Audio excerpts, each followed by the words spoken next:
লেখা কপালেতে মৌয়াত লেখা আছে ভাই। যার যেখানে মরণ হবে বান্দা হেঁটে চলে যায়। একদিন তোমারও যাওয়া লাগবে, আমারও যাওয়া লাগবে। যারা যারা কবরে যাবা তোমাদের পাও ধরে বললে গেলাম বাবা, দুনিয়া সব বলো বলো, আমার মাওলারে ভোলা যাবে না। কারা কারা রাজি জোরে আল্লাহ কইয়া ডাক দাও। আমার মাওলা বলে এতিমেরে ধমক দেবে না, ভিখারিরে ফিরাইয়া দেবে না। এ কপাল পোড়া জানিয়ে রাখো। আল্লাহর হাবিবের দ্বারা এক সাহাবী হাদিস শরীফের মধ্যে আসছে, যাইয়ে বলে ইয়া রাসূলুল্লাহ, ইয়া হাবিবাল্লাহ, আমার দিল নরম হয় না, চোখে পানি আসে না, আমার কলবটা বড় শক্ত হয়ে গেছে। আল্লাহর হাবিব মিসকি মিসকি হাসে আর কয়, সাহাবী তোমার বাড়ির দ্বারে কি কোনো এতিম নাই? বলে হ্যাঁ, আমার বাড়ির দ্বারা অনেক এতিম আছে। বলে মাঝে মাঝে এতিমের মাথায় হাত বুলাইও, এতিমের মাথায় হাত বুলাইলে পাথুরিয়া দিল নরম হইয়া যায়। আল্লাহ, কত মাদ্রাসায় যাই দেখবা ছাত্র আছে আব্বা নাই, কত মাদ্রাসায় যাই দেখবা ছাত্র আছে মা নাই। আমার এখনো মনে আছে বরিশাল রূপতলির বাম দিকে দারুস সুন্নাত মাদ্রাসা, আমি বয়ান করতে গেছি বছর 2 আগে নভেম্বর মাসে। আরে সবাই আমার সঙ্গে দেখা সাক্ষাৎ করলো। হঠাৎ করে একটা ছেলে আইসে, একবারে ছোট 6-7 বছর বয়স, ওই আমার লাগে হাত মিলায়, নাজেমে তালিমাত কয় হুজুর আর আব্বা মা কেউ নাই। একটু সময় পর মহতামিম সবাই কয় হুজুর আরে চেনেন? আমি কই না, আমি তো চিনি না। কল ওই যে সিডরের সময় আব্বা মা সব বদলে গেছে, ওই ছোট বাচ্চাটা বাচ্চা যে সেই বাচ্চা কালা একটুখানে মানুষ। আমি ওরে টাইনে কাছে নিয়ে মাথার মধ্যে হাত বুলাইয়া পকেটে মানে 20টা টাকা বাইর করে দিলাম। দেখি ছোট মানুষ একটা নিঃশ্বাস দিয়ে চোখের দ্বারে পানি ঢল ঢল ঢল ঢল করে আর কয় হুজুর টাকা লাগবে না। আজকে বলেন আমি কারে মা কইয়া ডাক দিলে জবাব দেবে? আব্বা কইয়া কারে ডাক দেব? ও রতনপুরের ভাইরা, ও রিস্কালারা, ভ্যানালারা, ও কবরের যাত্রীরা, আল্লাহর হাবিব বলে যারা আব্বার মায় কবরে চলে গেছে ওর মতো কপাল পোড়ার এই দুনিয়ায় নাই। কাজী বাবা পাও ধরছি, বয়ান নসিহত কিছু না, ভালো করে বুঝছো দুনিয়ায় আসি থাকবো না, চলিয়ে যাওয়া লাগবে। এই দুনিয়ার শুরু আছে শেষও আছে, কবরে গেলে শুরু নাই আর শেষ নাই। আরে কত মানুষ মরিয়া যায় মানুষ পাখির মতো। গতকাল কেমন সামামি সেই নীলফামারী একবার উত্তরবঙ্গ, এখান থেকে বেড়ায় 1000 মাইল। আজকে আবার এখানে আগামীকাল থাকবো কোন জায়গায়, মানুষ পাখির মতো ঘোরে। হায়াত লেখা কপালেতে মৌয়াত লেখা আছে ভাই। যার যেখানে মরণ হবে বান্দা হেঁটে চলে যায়। একদিন তোমারও যাওয়া লাগবে, আমারও যাওয়া লাগবে। যারা যারা কবরে যাবা তোমাদের পাও ধরে বললে গেলাম বাবা, দুনিয়া সব বলো বলো, আমার মাওলারে ভোলা যাবে না। কারা কারা রাজি জোরে আল্লাহ কইয়া ডাক দাও। এ যুবক জবান খুললে জোরে ডাক দেন আল্লাহ কইয়া। আল্লাহ নারায়ে তাকবীর, নারায়ে তাকবীর। এ রতনপুর বাজারের বাইরে দেখে যাও, এ বাড়িওয়ালারা, এ গাড়িওয়ালারা দেখে যাও। ওই কোরআনের বাজারে জাকিরিনা বইয়া চোখ দিয়া পানি ছেড়ে আমার মাওলারে ডাক দেছে। আমার মাওলাই বলে লা তাকনাতু মির রাহমাতিল্লাহ, ইন্নাল্লাহা ইয়াগফিরুয যুনুবা জামিয়া, ইন্নাহু হুয়াল গফুরুর রহিম। এ বন্ধবান্দি, পাহাড় বরাবর অন্যায় করিয়ে যদি আমার দ্বারে স্যালেন্ডার হও বাবা, দুনিয়ার মধ্যে দেখবেন আব্বার লগে সন্তানের লাগে আব্বায়ও রাগ হইছে, মায়ও রাগ হইছে, হয় কি হয় না? সকালবেলা সন্তানের ঘরে ঘরে নামাইতেছে, দুপুরে চাচার ঘরে খাইছে, রাইতে আস্তে আস্তে সবাই অন্ধকার হয়ে যায়, দরজা আটকাইয়ে ফেলায়। এখন বাচ্চা ছোট মানুষ বোঝে চাচার ঘরে আমারে নেবে না, নানার ঘরে আমারে নেবে না, দাদার ঘরে আমারে নেবে না, কিন্তু আমার মা আমি ঘরে না গেলে ঘুমাইবে না। আল্লাহ, সবাই দরজা আটকাইবে, মা আটকাইবে না। ওদিকে আব্বার মায়েরে বলাই কয় দেখ আব্দুল্লাহ গেছে গো। ওই সকালে রাগইয়ে নামাই দিছি, আজকে সারাদিন আরে দেখি নাই, আর রাগবো না। আরে না দেখলাম আর পেটে ক্ষুধা থাকে না, দুপুরে ভাত খাইতে পারি না। আল্লাহ, এইবার সন্তানটা নামে মায়ের পাশের দরজার দাঁড়াইয়ে, এখন দরজা না রে, আর কয় মা, মায়ের দেখে দরজা খোলা, তাৎ করিয়ে দরজাটা খুললে গেছে। কলে বাবা তোর জন্য ভাত বাইরে রাখছি, আয় আইয়ে খা। এইবার ভাত খাবার আবার আব্বার ডরও দেখায়, কয় বাবা তুই শুয়ে ঘুমাইয়া ভর, শোন তোর আব্বাই দেখলে রাগ হইবে। আমার মাওলাকে 100 ভাগের 1 ভাগ মায়া দেওয়ার কারণে যদি মায় তোরে রাইতে ভাত না খাওয়াইয়া তোর তোরে না লইয়া না ঘুমায়। আমি মাওলারে যদি তুই ডাক দেওয়ার মতো দিতে পারো, আমি মাওলায় তোর ডাকের জবাব না দিয়া পারবো না। এ মাওলার ডাকের জবাব দেয় কি দেয় না? আবার জোরে একটা ডাক দাও আল্লাহ, জোরে একটা ডাক দাও আল্লাহ, নারায়ে তাকবীর। এ ভাইরা আমার বাবারা, পর্দার মধ্যে মা বোনেরা, বয়ান আমি বেশি আর করবো না, সংক্ষেপে বলতে আসি। আমি আপনাদের বুঝাইতেছি, এত কথার মধ্যে বুঝাইছি। আসলে আমরা কেউ দুনিয়ায় থাকতে পারবো? জোরে কন। শেখ হাসিনা থাকবে, খালেদা জিয়া থাকবে, তোফায়েল মিয়া থাকবে, আরে আমাগো বঙ্গবন্ধু মনে হয় আছে, জিয়াউর রহমান আছে, এরশাদ সরকার আছে, বলে কেউ নাই। আরে চরমনার হুজুর নাই, শশীরার হুজুর নাই, হেফাজতের বড় আমির ছিল আল্লাহ মোহাম্মদ শফি দুনিয়ায় নাই। আম্মা শফি হুজুর একদিন বয়ান করতে করতে হঠাৎ করিয়া বলে, বাবা আমরা যারা দুনিয়ায় আইছি আমাকে কেউ যাইতে মনে চায় না, কিন্তু সবাই ওয়াদা করে দিয়েছি মাওলার কাছে যাওয়াই লাগবে, কেউ থাকতে পারবো না। ভাইরা খুব ভালো করিয়া বুঝছো, প্রশ্ন করি, যদি মাওলার দ্বারে যাওয়াই লাগে, আল্লাহ যে হুকুম দেয় সেইটা মানা লাগবে কি লাগবে না? এ আমার মাওলার যত হুকুম, সব হুকুমের মধ্যে বড় হুকুম হইল পাঁচ ওয়াক্ত নামাজ। বলে পাঁচ ওয়াক্ত নামাজ যার ঠিক তার সব ঠিক, যার নামাজ নাই তার কিছু নাই। বলে নামাজ যার আছে তার সব আছে। আমি তোমাদের মুসাফির মানুষ পায়ে হাত দিয়ে বলিয়ে গেলাম, ও বাবারা জীবন থাউক আর যাও, নামাজ ছাড়া যাবে না। কারা কারা রাজি? জোরে আল্লাহ হয়ে ডাক দাও, ডাক দাও। প্রশ্ন করে, এই নামাজ যদি ঠিক মতো পড়তে চাই, আল্লাহর কোরআন লাগবে নি? জোরে গো, ডাক দিয়ে বলো লাগবে নি? বলে আমার মাওলার কোরআন কেমন? এ পাগল, একটা সাদা কাগজ দিয়া, পেপারের কাগজ দিয়া কোরআন শরীফের মধ্যে আগুন লাগাইলে জাল আল্লাহ, ওই দুনিয়ার মধ্যে জাল দিলে জাল ধরে, কাগজ দিয়ে কেরাসিন দিয়ে জাল ধরায়। কিন্তু যে সাদা কাগজের একটা পৃষ্ঠে এখন একটা দিয়ে আগুন জ্বালাইছে, আর একটার উপরে ছাপা দিয়ে আরবি লিখে ফেলাইছে। যারা জ্ঞানী তারা জবাব দাও, এক কাগজ একটা সাদা আর একটা আরবি লেখা, সাদাটা দিয়ে আগুন জ্বালায়, আরবি লেখাটা কি জ্বলবে না জ্বলবে না? জোরে গাও, জোরে গাও, জোরে গাও, জোরে গাও, জোরে গাও। বলে কারণ কি? বলে আল্লাহর কোরআন, ইন্না নাহনু নাযালনা যিকরা ওয়া ইন্না লাহু লাহাফিজুন। কোরআন আল্লাহর আর হেফাজতের দায়িত্ব। জোরে গাও, জোরে গাও। আমার এখনো মনে আছে, আমি প্রায় সময় ঘটনা বলি, ওই জালকাটি গাবখান নদীতে লঞ্চের মধ্যে আগুন লাগিয়ে সব পুড়ে গেছে। সাংবাদিকরা সকালবেলা যাইয়ে দেখে কি আসে, দেখি কি সংবাদে লাগবো, দেখে সব পড়ছে আমার মাওলার কোরআন পড়ে নাই।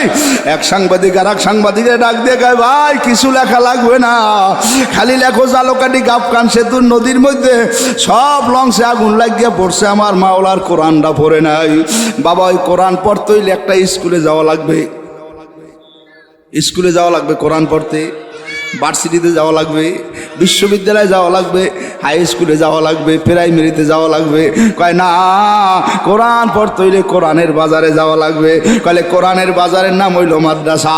মাদ্রাসা হায় বাগে জান্নাত মুআল্লিমায় মিসলে গুল, সাদ উসমে এলমে দিনায় তলা ভরা বুলবুল, এলমের আহার গেজ নাই আবি তানাতারি শসকে সল, এরসে কথা ফামে কামেল জমে খাতের কুল্লু হাল, খেদমতে ওস্তাদ ও বায়া থামসা বখানি মুদাম, লফজের আতা কিকে খানি তা সবই মর্দে কামাল। বলে কোরআনটা কেমন একটা জিনিস, একটু কথা বললে আমি বিদায় নিয়ে যাব। কোরআন কত সুন্দর। এক যুবক জীবন ভর মদ খাইছে, খেয়াল করেন, জীবন ভর মদ খাইতে খাইতে এখন বিরাট বড় বিজ্ঞ, মদ সম্পর্কে ভালো জানে শুনে বোঝে। এখন পাগলায় মদের ব্যবসা শুরু করছে। ওই শহরে করে মদ কিনে না, গ্রামের মধ্যে মদ বেচা কিনে করে। পাগলায় হঠাৎ একদিন মদ কেনার জন্য রাস্তায় দিয়ে যাইতেছে, দেখে রাস্তার পাশে একটা ঘরের মধ্যে কান্নার শব্দ। দেখবেন যে সমস্ত জায়গায় মানুষ কান্দে, কান্দুন্যে মানুষের দেখলে আর একজনের চোখ দেওয়া পানি পড়ে। সন্তানের আব্বা মরে গেলে জানা যায় দাঁড়াই যখন বলে, আমার আব্বা এত বছর আপনাদের মাঝে ছিল, ভুল ভ্রান্তি করলে মাফ করে দিয়ে। এই কইয়ে যখন ছেলে কান্দে, জানাজার 3 ভাগের 2 ভাগ মানুষের চোখ দিয়ে পানি ভরে। ঠিক নেবে ঠিক? জোরে গায়। পাগলার কান্না দেখে মদখোর দৌড় দিয়ে পাগলার বাড়ি গেছে। কেন কান্দে, ঘটনা কি? যাইয়ে দেখে পাগলার চোখ দিয়ে দর দর করিয়ে পানি ভরে। ছোট মানুষ, এ ছেলে তুই কান্দো কেন? কয় তোমার দ্বারে বললে কি হইবে? কয় আমার দ্বারে বলো। কয় না না, তোমার দ্বারে বলবো না। কয় বলো আমার দ্বারে তুমি কেন কান্দো? কয় সন্তানের কিছু লাগলে আব্বার দ্বারে চায়, মার দ্বারে চায়, আমার মাও না, আমার বাবাও নাই, কোথায় যাইয়া পাইব মা গো তোমারে? কত ডাকি আর তো সারা দেয় না রে, সবই মাগো বলতে পারি, তোমায় ভুলতে পারি না। ঘরে যাইয়া সবই দেখি, মায়েরে তো আর দেখি না। আল্লাহ, এ ভাই আমার বাবারা, বাচ্চার কান্না দেখে ওই মত করে মধ্যে একটা দয়া হয়ে গেছে। বল তোর কি লাগবে? কারণ আমি মাদ্রাসায় পড়ি, মাদ্রাসায় পড়ার জন্য ওস্তাদের আমারে পড়া দেশে কোরআন শরীফ পড়মু, ল্যাবের মধ্যে তৈল নাই, তৈল বইয়া কোরআন পড়তে পারি না, কিন্তু কেমনে কোরআন পড়িয়া কার দ্বারে সামু? মায়ও নাই, আব্বায়ও নাই। আল্লাহ, মদ কোনটায় মনে মনে তোবা করছে, আমি মদ কিনে বেশি আর পাগলা আমার মাওলার শ্রেষ্ঠ কালাম পড়তে পারবে না। না, কান্দরিয়ে তওবা বললাম, ইয়া আইয়ুহাল্লাযিনা আমানু তুবু ইলাল্লাহি তাওবাতান নসুহা। আমি নসুহার মতো তওবা করছি, আর মদ খামু না। পাগলা রতনপুর বাজারে যাই দেখে রাত্র গভীর সব দোকান বন্ধ হয়ে গেছে, একটা মুরব্বী দোকান আটকাইবে। পাগলায় ডাক দিয়ে কয়, মুরব্বী আমারে 5 কেজি তৈল দেন। জোরে কন সুবহানাল্লাহ। ও মুরব্বী, আমারে 5 কেজি কেরাসিন তৈল দেন। মুরব্বী বলে, তুই দি মদ খোর গাঁজা কর, তোর তো ব্রেন ঠিক নাই, তুই ওই তোল নিয়ে নাকি মানুষের বাড়ি আগুন দিবি? কয় না, কান দেখছেন হাউমাউ করিয়া কান দে। ও মুরব্বী, আমি এখন থেকে তওবা করছি, আর মদ খাবো না, আর গাঁজা খাবো না। বাবারে, যার সিনার মধ্যে আমার মাওলার ইশকার মোহাব্বত পয়দা হয়, পাগলা আর দুনিয়ার অন্যায় করতে পারে না। আমাদের এক চরমোনার মোজাহিদ ডাকাতে বাড়ি, খেয়াল করো বাবারে, ও তো মোজাহিদ না, সাধারণ একজন ব্যবসায়ী। চরমোনার মুরিদেরা ধরছে, পাগলারে দাওয়াত দেবে এইবার চরমোনাই। পাগলায় খালি তারিখ ঘুরায় ঘুরায় ঘুরায়, এক সময় শর্ত দেশে আমারে নিতে পারো চরমোনাই, মদের বাস্ক লইয়া যামু, বিড়ি লইয়া যামু, গাঁজা লইয়া যামু, আমারে লঞ্চের মধ্যে একটা কেবিন দেবো, বইয়ে বইয়ে খামু, আবার মফেলও শুনবো, আবার ওইটা গাঁজাও খামু। যারা লোকজন তারা কয় তুমি সব লইয়ে লও, তোমার এই লঞ্চে একটা কেবিন তুমি গাঁজাও খাবা, বিড়িও খাবা, মতও খাবা, তাও চলো চরমোনাই। আল্লাহ, পাগলারে মোহাম্মদপুর করে দাওয়াত দিয়া ওই সদর গাড়িতে লঞ্চ উঠেই যখন লঞ্চ ছাড়িয়ে দিয়েছে, মোজাহিদেরা তো কান্দার কয়, মাইয়াহাদিহিল্লাহু ফালা মুদিল্লা লাহু ওয়া মাইয়ুদ্লিলহু ফালা হাদিয়া লাহু। হেদায়েতের মালিক কেডা? বাড়ির দরজায় মাদ্রাসা হইলে মানুষ হেদায়েত হয় না, আব্বাই আলেম হইলে ছেলে হেদায়েত হয় না, মায় হাফেজ হইলে পোলা হেদায়েত হয় না, আব্বাই নবী হইলেও ছেলে হেদায়েত হয় না। ঠিক না বেঠিক? জোরে কও, হেদায়েতের মালিক কে? পাগলার জন্য সবাই দোয়া করে, আর লং সারিয়ে দেশে লং সাইতে এখন ওই জেকেরের শব্দ কীর্তন গুলা নদীর ঘাটে আইয়ে পড়ছে, উই দি লঞ্চ থামবে। পাগলার কানে যখন জেকেরের আওয়াজ গেছে, এক মোজাহিদ ডাক দেখায়, ভাই এখন জায়গা কলে এই দি চরমোনাই আইসি আমরা, কলে আইসি। লং যত কাছে আয়, পাগলায় মদের বোতল খালে হালায়, গাঁজার বোতল খালে হালায়, বিড়ির প্যাকেট খালে ফালায়। সবাই বলে, কিরে মদ খাবি না, গাঁজা খাবি না, বিড়ি কি খাবি না? কলে আরে পাগল, এই পরিবেশে ভাইয়া মদ খাওয়া যায় না, বিড়ি খাওয়া যায় না, গাঁজা খাওয়া যায় না। এই মাঠের মধ্যে একটা মানুষের 1 লক্ষ টাকা দিলেও একটা বিড়ি ধরাইতে পারবে না, যার মাথার মধ্যে জ্ঞান আছে। ঠিক না বেঠিক? জোরে গাও। বাবা মদ কুন্ডার চোখ দিয়ে দর দর করিয়ে পানি ভরে আর কান্দে। এখন মদ কর চিন্তায় পড়িয়ে গেছে, কেমন করা যায়। বাড়ির মধ্যে যে ছাত্ররা ডাক দিয়ে কয়, বাবা আমি আইছি, 5 কেজি তৈল আনছি, তাওয়ানু আলাল বিররি ওয়াত তাকওয়া ওয়ালা তাওয়ানু আলাল ইসমি ওয়াল উদওয়ান। সৎ কাজে সহযোগিতা করলাম, অন্যায় বিরোধিতা করলাম। মদ আর খাবো না, ল্যামে তৈল ভরার কোরআন পড়ো। পাগলার জন্য যখন ল্যামে তৈল ভরার তেল দিয়ে গেছে, ছেলেরাই খুশি হয়ে গেছে। ছেলেরা এখন ওই মদখোরের জন্য দোয়া করতে আসে। মদখোর রাস্তা দিয়ে যাইতে আসে, বাড়ি যায় আগামীকাল কই এতিমের জন্য লঙ্গি আনবে, গামছা আনবে, জামা আনবে, খানা কানবে, যা লাগে সব দেবে। বাবা কার কোন সময় হায়াত শেষ হয়ে যায় তোমারও জানা নাই, আমারও জানা নাই।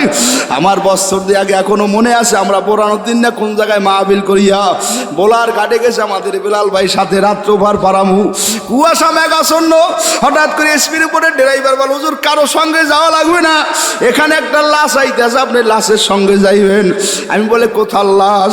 কলে পাগলা ওষুধ কোম্পানিতে চাকরি করে, বোরানুদ্দিন বাসা নিয়ে থাকে, বাড়ি হল উত্তর এলাকায়, কোন জায়গায় জানো?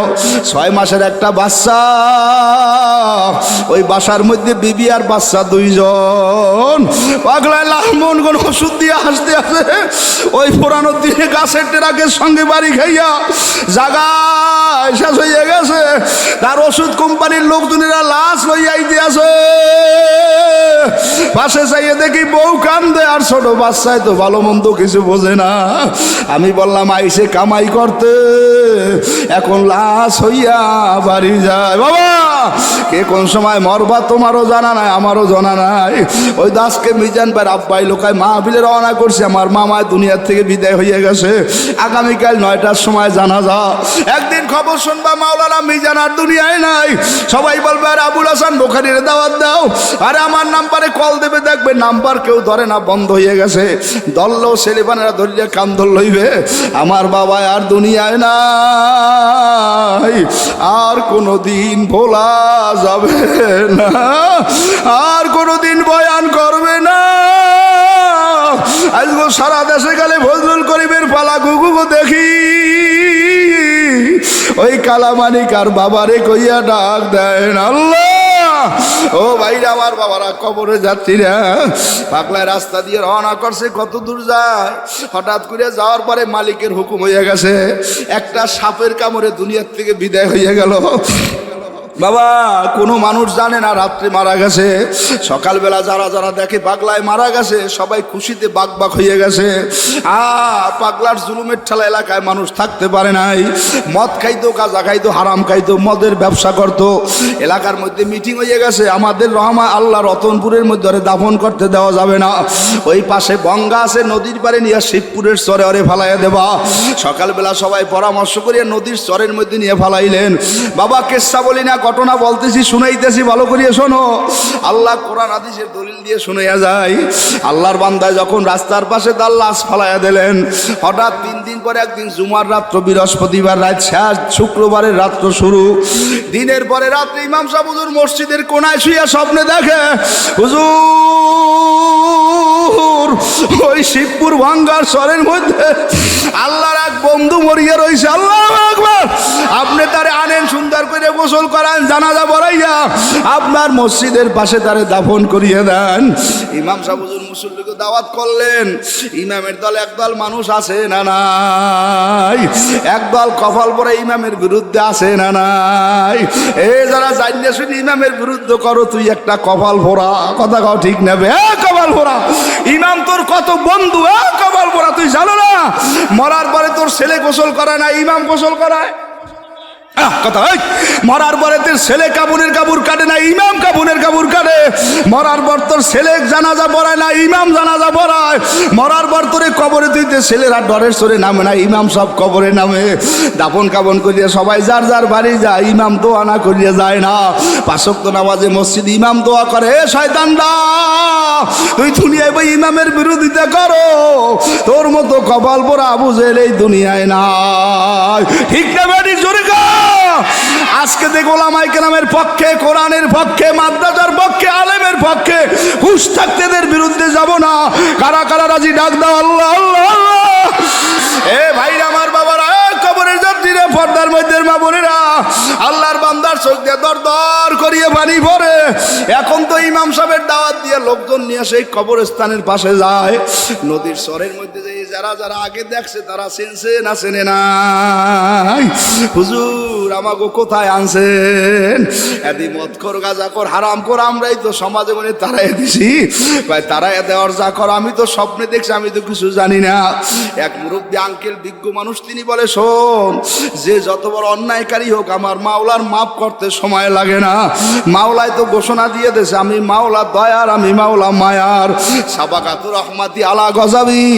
এ বান্দা মানতে আমার রাগের চাইতে দয়া বেশি। কেউ কিছু বলিস না, নিয়ে রওনা কর।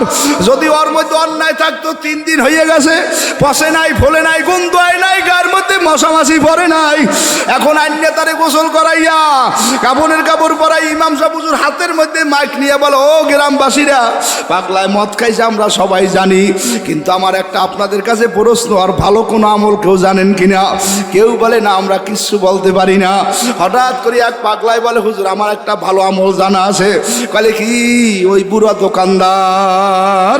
বলে হুজুর আমি রতনপুর বাজারে দোকানদারি করি, আমি ওরে গাঁজাখোর হিসেবে চিনি।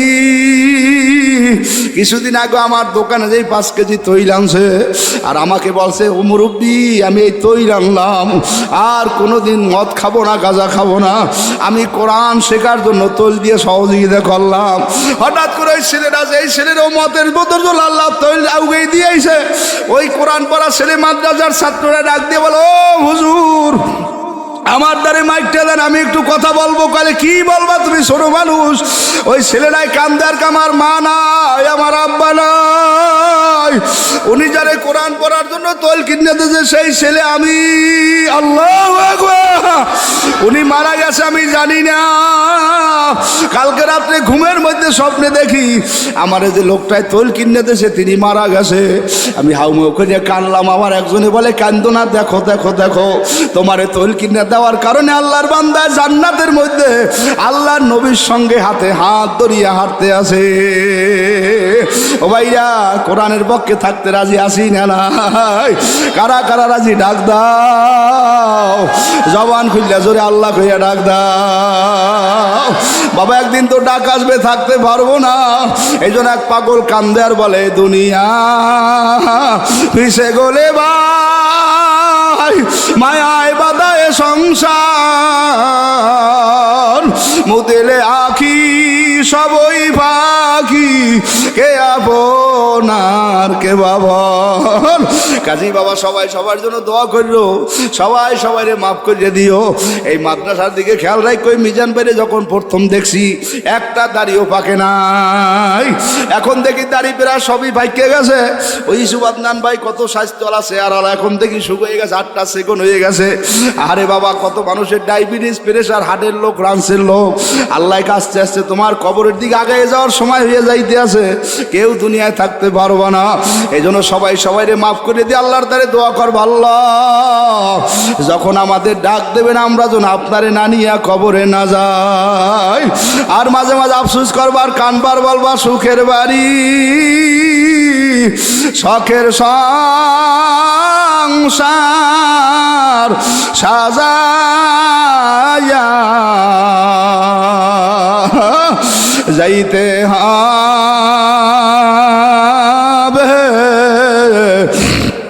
এই সব কিছু সারিয়া লাস্টি আমার থাকবে পারে বাড়ির আঙ্গিনা,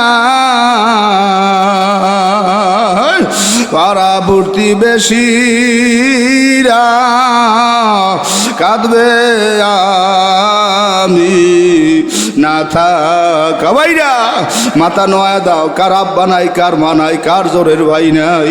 তোমারও তো শরীরে রোগাইয়া বর্ষে দুর্বল হয়ে গেছো, আজকে মারা গেলে কাইলে এমন সময় কবরে থাকবো, ওই কবরের দ্বারে কেউ যাইবে না, খবরও লইবে না। ছেলে কানবে মামা বলে, মেয়ে কানবে মামা বলে, চতুর্দিকে মাটি দিয়ে আটকাইয়া এমন করে নিয়া মাওলায় লাগাইয়া দেবে এক তালা। কিয়ামতের ময়দান ছাড়া আর হবে না খোলা। যারা নেককার হয়ে যাবে আমার মাওলায় বলবে, খালিদিনা ফিহা আবাদা, এ পাগলার কবরটা জান্নাতের বাগান বানাইয়ে দাও, তাজরি মিন তাহতিহাল আনহার। আর যারা গুনাহগার হইয়া কবরে যাইবে, আল্লাহর হাবিব বলে, ডাইনি কোণে বামের মাটি এমন জোরে চাপ মারবে, 99টা সাপে পেঁচাইবে আর কামড়াইবে। আরে মুহাদ্দিস ইকরাম বলে, কেন মাওলা 99টা সাপ বানায়? বানাইলো। আরে আমার মাওলায় মুহাদ্দিসের নাম বলে আমার মাওলার 99টা নাম, এক এক নামের নিয়ামত খাইয়া বান্দা এক একটা অন্যায় করছে। এই জন্য বান্দারে 99 বেকার সাপে কামড়াইবে, একটা সাপে কামড় দিলে 40,000 বছর বিষ থাকবে। আল্লাহ কেমনে সহ্য করব, উপায় নাই। এই জন্য এক পাগল কান্দার বলে সাথী নাই রে, বাতি নাই রে কবরে, একা একা কেমনে থাকবো ওই ঘরে। ভাইয়া বেশি বেশি কান্দো, নামাজ ছাড়বা না, কোরআন ছাড়বা না, তলা বলে মেরে কষ্ট দেবা না। ইতিহাস খোঁজ করিয়া দেখো, আল্লাহ রশিদ আহমেদ গঙ্গুই রহমাতুল্লাহ আলাইহি কত বড় আল্লাহর ওলি ছিলেন। 60,000 হাদিস সনদ মুখস্থ ছিল। একদিনই হঠাৎ করিয়া ছাত্রকে মাঠের মধ্যে বইয়া হাদিস শরীফ পড়াইতে আসে। ছোট ছোট গুড়াগাড়া নুরানিসা কই যেখানে দেখলেন ওরা তেলাওয়াত করলো, ট্রেনিং দিল, অগো কিতাব পড়ায়। হঠাৎ করিয়া বৃষ্টি পড়া শুরু হয়ে গেছে, সব ছাত্ররা দৌড় দিয়ে মাদ্রাসার মধ্যে উঠে গেছে। রশিদ আহমেদ গঙ্গুই রহমাতুল্লাহ আলাইহি কান্দে রুমালটা নামাইয়া লাইসা সব ছাত্র জুতাগুলো উঠাইয়া মাথার মধ্যে লইছে। বড় বড় ছাত্ররা কয়, হুজুর আপনি কামটা করলেন কি, আমাকে জুতা আপনি মাথায় লইছে না? তখন হুজুরে বলে, বাবা কিয়ামতের ময়দানে যখন আমার মাওলাই বলবে, এ রশিদ আহমেদ গঙ্গুই আমার জন্য কি আনছো, বলবো মালিক কিছু আনতে পারি নাই, তোমার নবীর মেহমান তলাবুল এলেম, নদীর পানির মাছ আর গর্তের পিঁপড়ায় যাদের জন্য দোয়া করে ওদের জুতা আমি মাথায় করিয়ে টানছি। বাবা ইতিহাস তালাশ করিয়ে দেখো। আর হেকিমুল উম্মাত আল্লাহ ওই যে কাসেম নানুতুবি রহমাতুল্লাহ আলাইহি সারাদিন মাদ্রাসায় পরিচালকের দায়িত্ব পালন করতেন। রাইতে ট্রেন স্টেশনে যে কুলির মতো দাঁড়াইয়া থাকতেন, ছাত্ররা দূরে দূরে করে যে ট্রেনে করে নামতে। আরে হুজুর বলতে, বাবা আমি একজন কুলি আইছি। একদিন একটা ছাত্র যাই বলে, হুজুর আমি এখানে আসছি। হুজুরে বলে, বাবা কেন আইছো? বলে আমার একজন কুলি লাগবে। হ্যাঁ মুখস্থ করো, আজকে আমি মোতামিম, আমি নাজেমে তালিমাত, আমি এই আমি সেই। কাসেম নানুতুবি বলে, বাবা আমি একজন কুলি। এসব কথা তো আমাদের মুখে শোভাও পায় না। এইবার কাসেম নানুতুবির দিকে ছাত্ররা টাকায়, ছোট মানুষ ঠিক পায় নাই। বলে তা আমার টেরাংটা আপনি লন। কাসেম নানুতুবি টেরাং মাথায় লইয়া সামনে যাইতে আসে, ছাত্ররাই পিছিয়ে পিছিয়ে যাইতে আসে। কত দুর্বার ছাত্ররা টেরাঙের দিকে চাইছে, টেরাং ঠিক আছে কিনা। চাইয়া দেখে হুজুরের মাথার এক হাত উপরে টেরাং। হুজুরের মাথায় টেরাং লাগে না, শূন্যের উপরে টেরাং যায়। ছাত্ররা সামনের দিকে নাই, হুজুরের পাও খপ করে ধরিয়ে কান্দার বল, হুজুর আপনি তো কোনো কুলি না, আপনি কি বড় আল্লাহর ওলি। ওলি চিনে না, মায় ওলি চিনে না, গায়ে ওলি চিনে না, ঘরের ওজন নাই। বলে বাবা তুমি ভুল দেখছো আল্লাহ। এইবার যখন সামনের দিকে যাই দেখে টেরাং আবার হুজুরের মাথার উপরে। বলতে বলতে মাদ্রাসার সামনে যেই ছাত্রকে ঢুকাই দিলেন। ছাত্র ক্লাসে যাই ভর্তির ফরম পূরণ করলেন। ক্লাস টিচার বলে, বাবা বড় হুজুরের দস্তখত আনো। পাগলায় কাঁপতে কাঁপতে রুমে যায়, কেনা জানি বড় হুজুর।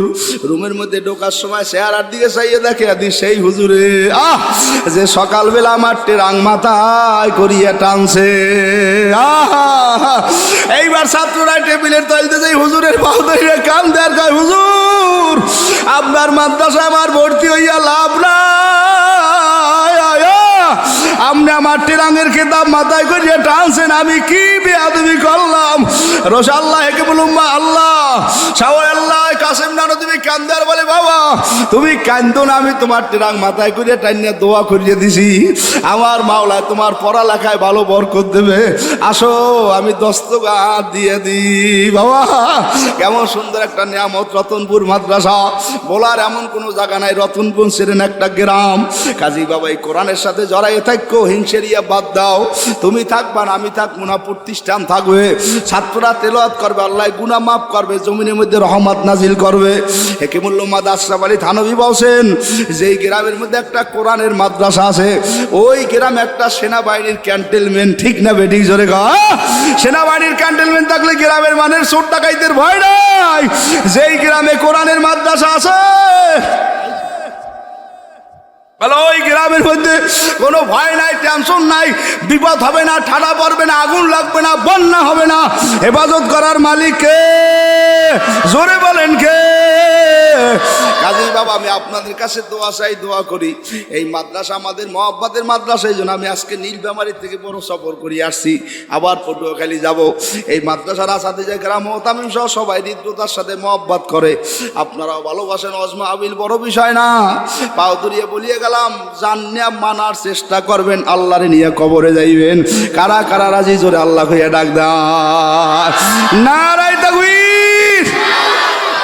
কি কোরআনের সাথে থাকতে রাজি আছেন ইনশাআল্লাহ?